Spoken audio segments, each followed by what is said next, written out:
Hello everyone, সবাইকে নমস্কার। আজকে আমি আপনাদের সামনে একটি অন্যরকম একটি ভিডিও নিয়ে আসব। চলুন তার আগে আমি একটু চা খেয়ে নিই। চা খেয়ে মুখটা একটু ফ্রেশ করে নিই। হ্যাঁ, অবশ্যই আপনারা দেখতে পাচ্ছেন হালকা আবছা যে আমি কি ভিডিও নিয়ে আসব, সেজন্য চলুন দেখে নেওয়া যাক। অনেক দিন হয়ে গেল নিজের হাতে মাংস রান্না করি না, তাই আজকে একটু মাংস রান্না করব, সেই জন্য হচ্ছে কি প্রসেসিং চলতেছে। প্রথমেই হচ্ছে কি মাংসটি খুব সুন্দর করে ধুয়ে নিয়েছি, তারপর মশলাগুলো বেটে নিয়েছি আর গরম জল করে নিয়েছি। আপনারা তো জানেন যে মাংস রান্না করতে হলে গরম জল মাস্ট দরকার, গরম জল না হলে কিন্তু মাংসের স্বাদটা নষ্ট হয়ে যায়। সেই জন্য হচ্ছে কি আমি প্রথমেই হচ্ছে কি কড়াইতে তেল গরম করে নিব। তেল গরম করার পরে হচ্ছে কি আমি মাংস দিয়ে দেব, মানে যতটুকু তেল প্রয়োজন আমার মাংসে ততটুকুই নিয়েছি। আর আমার মতো যারা ব্যাচেলর আছেন অবশ্যই হচ্ছে কি আলু বেশি নেবেন। আর আর যদি এরকম অলস হন যে একদিন রান্না করে নিলে দুদিন খাবেন, অবশ্যই আলু বেশি দিবেন।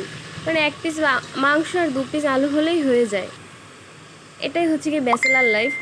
তো মাংসটি তেলে দেওয়ার পরে হচ্ছে কি আমি লবণ দিয়ে দেবো পরিমাণ মতো, যেহেতু আমি আগে মাংস কষিয়ে নেব, তাই কষানোর জন্য আমার যতটুকু লবণ লাগবে আমি অতটুকুই দিব।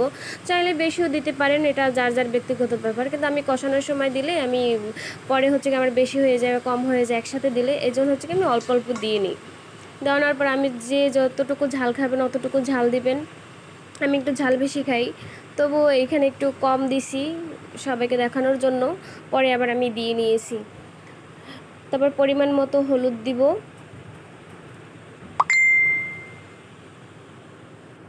হলুদ দেওয়ার পরে আমি কিছুক্ষণ নেড়ে চেড়ে নিয়ে ভেজে নেব। ভেজে নেওয়ার পরে আলু দিয়ে দেবো, কারণ যেহেতু ব্রয়লার মাংস আগে থেকে ভেজে নিলে হচ্ছে কি ভিতরে যে জল জল ভাবটা থাকে ওইটাও হচ্ছে গিয়ে শুকিয়ে যায় এবং কষানোটা খুব সুন্দর হয়। এই জন্য হচ্ছে কি আমি প্রত্যেকবারই যতবার আমি পোলট্রি রান্না করি প্রত্যেকবারই হচ্ছে কি আমি কষিয়ে নেই। কষিয়ে নেওয়ার পরে হচ্ছে কি একটু ভাজা ভাজা হয়ে যায়, জলগুলো একদম শুকনো শুকনো হয়ে যায়। মানে ওই যে মাংসের যে জলটা থাকে আমরা ধোয়ার পরে যে একটু জল জল থাকে, আর এই জল জল ছেঁকে নেওয়ার পরেও হচ্ছে গিয়ে মাংসে অনেকটা থেকে যায়। সেই জন্য হচ্ছে গিয়ে আমি আগে থেকে ভেজে নেই, মানে জলগুলো কেমন যেন বের হয়ে যায়, এই জন্য আগে থেকে আমি ভেজে নিই। আর এমনিও ভেজে নিলে অনেক স্বাদ বাড়ে পোলট্রির, আমি যতটুকু জানি। তবু এক একজনের রান্নার কোয়ালিটি এক এক ধরনের।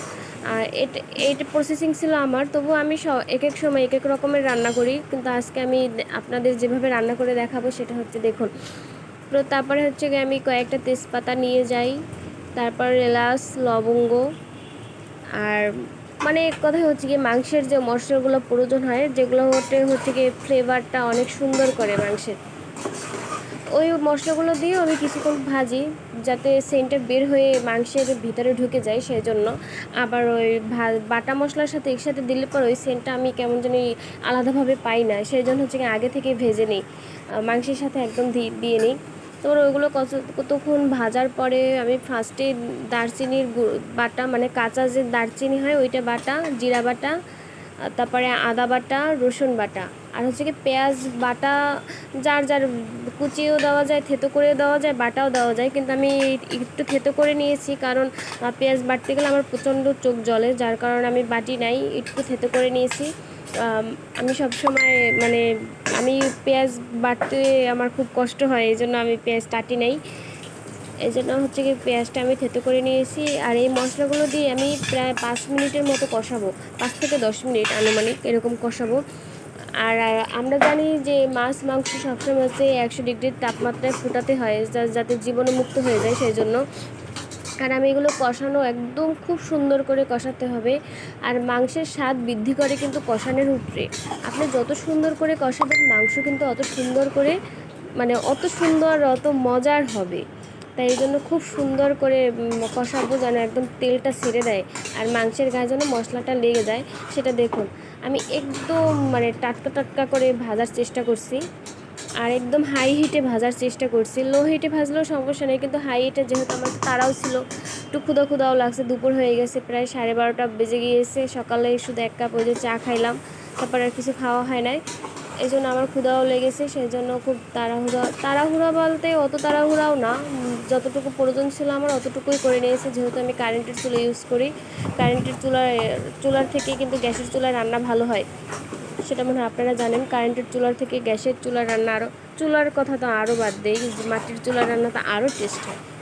কিন্তু আমরা যারা ব্যাচেলার থাকি বা বাহিরে থাকি সবাই গ্যাসের প্রতি আসক্ত থাকি, কারণ গ্যাসই হচ্ছে কি আমাদের সব সম্বল রান্নাবান্নার। তারপরে কারেন্টের চুলায় কিছুক্ষণ আমি কষিয়ে নিই এরকম সুন্দর করে।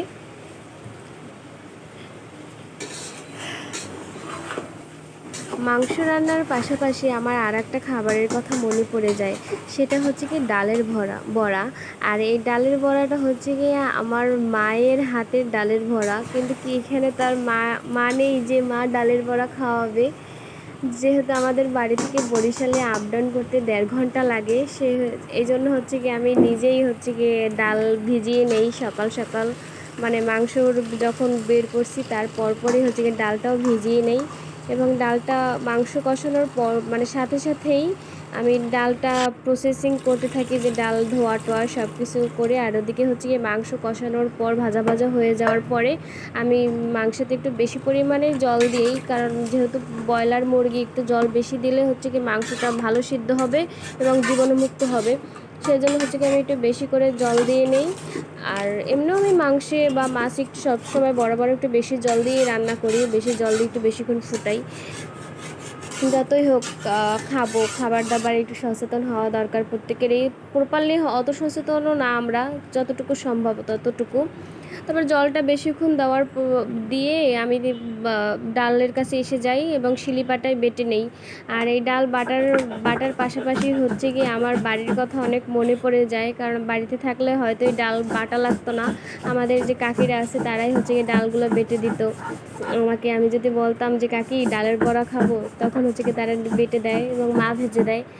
এই জন্য তখন অনেক মনে পড়ছিল। আর যেহেতু অনেক দিন পর ডাল বাটছি, এই জন্য হচ্ছে কি হাতও অনেক ব্যথা করছিল, কিন্তু অভ্যাস আছে ডাল বাটার। কারণ যখন কেউ থাকে না তখন তো অবশ্যই নিজেরটা নিজে করতে হবে, সেই জন্য হচ্ছে কি অভ্যাস সব কিছুই করতে হয়।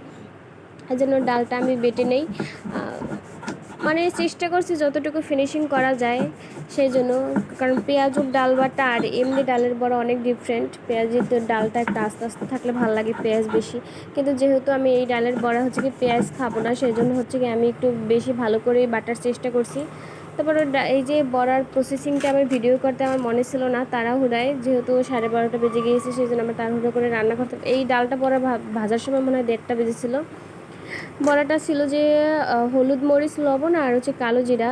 এটার বড়ার স্বাদও অন্যরকম, অবশ্য এক একটা স্বাদের ধরন এক এক রকমের।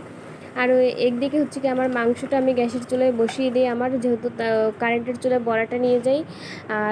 আর মাংস রান্নার শেষে আমি জিরার গুঁড়ো দিয়ে দিই। তারপর লাস্টে হচ্ছে কি এটা ছিল আমার খাবারের পরিবেশন, মানে নিজের খাবার তো নিজেরই সেট আপ করতে হবে, গুছাতে হবে, আমাকে তার এইখানে বেড়ে দেওয়ার মতো কেউ নেই। এইটা লাস্ট প্রসেসিং। এবং দেখবেন আমার বড়াটা অনেক সুন্দর মুচমুচে হয়েছে এবং খেতে অনেক টেস্ট হয়েছে। আপনারা ট্রাই করতে পারেন যারা হচ্ছে কি পেঁয়াজ পছন্দ করেন না বা কিছু। আমি পেঁয়াজ পছন্দ করি না তা না, পেঁয়াজও পছন্দ করি, কিন্তু এক একটা বড়ার স্বাদ আমি এক এক রকমের পাই। তাই এই দেখেন একদম মুচমুচে হয়েছে।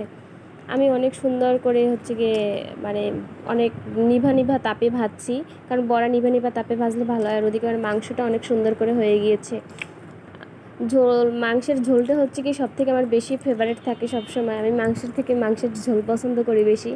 মাংস আমার ফেভারিট হলেও মাংসের ঝোলটা আমার বেশি ফেভারিট, কারণ মাংসের ঝোল মাংস একসাথে ভালোই লাগে। আর আপনারা যারা আমার কষ্ট করে ভিডিওটা দেখছেন, অবশ্যই আপনাদের অনেক ধন্যবাদ এবং আমার পাশে থাকবেন যেন আমি এবার সামনে অনেক দূরে যেতে পারি। এবং আমার খাবারটি যার যার ভালো লাগছে আপনারাও খেয়ে নিন।